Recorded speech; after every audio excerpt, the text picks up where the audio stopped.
Здравствуйте, дорогие друзья! Шум брата до вечки викс ялгат. Сегодня мы с моей верной и любознательной помощницей Лисичкой и с вами, ребята, продолжим наше путешествие по лесу. А также познакомимся с новыми словами и выражениями на ирзианском языке. Лисичка, ты, наверное, снова подготовила для ребят что-нибудь интересненькое? Конечно, друзья, послушайте стихотворение и угадайте, о чем мы сегодня будем говорить. Только я в кусты пошла, под осиновик нашла две лисички, боровик и зеленый маховик. Я подальше забрела, там черники набрала. Все теперь домой несу, хорошо у нас в лесу. Как вы уже поняли, наш сегодняшний урок будет посвящен огромному питательному и витаминному вкладу природы в наш пищевой рацион, а именно грибам, орехам, ягодам, которые растут и созревают в лесу. Итак, тема нашего сегодняшнего занятия – вилень казнить, дары леса. Друзья, лес – наше богатство. Его ценность заключается не только в том, что он поражает своей красотой. Лес кормит человека, обеспечивает его витаминами, необходимыми для здоровья. Ребята, а какими же дарами нас награждает лес? Ежегодно в лесу мы собираем душистые ягоды, хрустящие грибы и зрелые орехи. Друзья, назовем их вместе на эрзианском языке. Умарь – ягода, панго – гриб, пеште – орех. Ребята, в мордовских лесах растет много разных ягод. Сегодня мы познакомимся с некоторыми из них и научимся называть их на эрзианском языке. Наверное, самой распространенной лесной ягодой является, как вы уже догадались, земляника, по-эрзиански ксты. В ее ароматных кисло-сладких ягодках много полезного витамина С. Издавна люди знают о целебных свойствах этой царицы ягод. Из сушеных ягод и листьев земляники готовят лечебные чаи и отвары. Насыщенными вкусовыми качествами обладает брусника, по-эрзиански пича-умарь, растущая в сухой местности сосновых лесов. Это маленькие кустики с ярко-алыми ягодами. Собирать бруснику нужно к концу лета осенью, когда ягоды налились и стали темно-кораллового цвета. Друзья, кто из вас не лакомился ароматными и сладкими ягодами малины, по-эрзиански инзий? И наверняка ваша мама или бабушка готовят из них варенье, желе, мармелад или сок. Сейчас малина, пожалуй, растет почти в каждом саду, но хотя садовая малина более крупная, она все же уступает лесной в аромате, вкусе и пользе. Думаю, следующую душистую ягоду, очень похожую на малину, удалось попробовать всем ребятам, которые хоть раз бывали в лесу.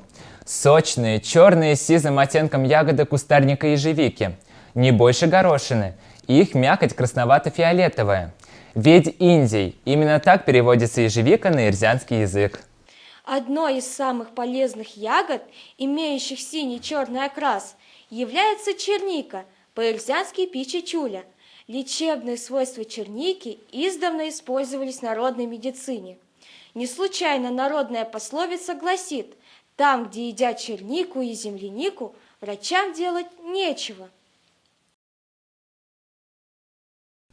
Друзья, молодцы! Все запомнили? А теперь вместе со мной еще раз повторим эрзианские слова, обозначающие лесные ягоды. Ведь инзий – ежевика, вирень – ксты, земляника, индий – малина, пича-умарь – брусника, пича-чуля – черника. Ребята, а теперь поговорим об особых лесных дарах, у которых нет ни листьев, ни ветвей. Как вы уже догадались, речь пойдет о грибах. Огромное количество грибов существует на Земле. Некоторые из них опасны, а некоторые, наоборот, очень полезны для человека. Одни едва заметны человеческому глазу, а другие достигают довольно-таки внушительных размеров. Одни люди употребляют в пищу, а другие обходят стороной. Друзья, вы, конечно же, знаете, что все грибы делятся на съедобные и несъедобные. Ребята, назовем с вами вместе съедобные грибы по-эрзиански. Ашо-панго – белый гриб, грусть.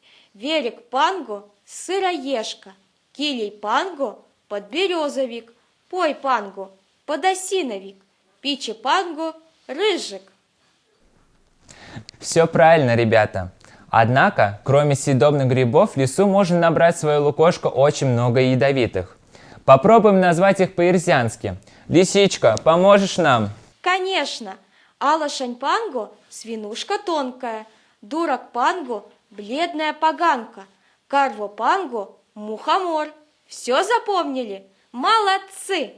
Дорогие друзья, а сейчас для закрепления изученного материала моя верная помощница загадает нам загадки на ирзианском языке, а мы попробуем их угадать. Лисичка, начинай, мы готовы с ребятами. Ребята, слушайте внимательно. Антон Атя чуфто ало вейки пильги ланг суашти. Дед Антон по дереву на одной ножке стоит. Ребята, угадали? Конечно, это гриб. Молодцы! Слушайте следующую мою загадку. Вишка чакшкисы тантей кашине. Маленький горшочек с вкусной кашей. Что же это может быть? Конечно, орех. Молодцы! И, наконец, последняя моя загадка. Якстере эльгеть полыть, лопа подсто сынь ваныть, всех тепекнеть эльгетней, вечксыть вилень овтотне. Бусы красные горят, меж листьев на нас они глядят. Больше всех бусы эти любят лесные медведи. Лисичка, мы с ребятами уже догадались. Конечно, вкусная красная ягодка лакомства медведей зовется малинкой. Молодцы, ребята! Вы отлично потрудились. Итак, друзья, наш урок на этом завершен. Мы надеемся, что наш урок вам понравился, и вы с нетерпением будете ждать нашей следующей встречи. Не мазанок вечки маялгат. До встречи, дорогие друзья! Вас-то мазанок. До свидания. Хто не мазині, у Марічу, хто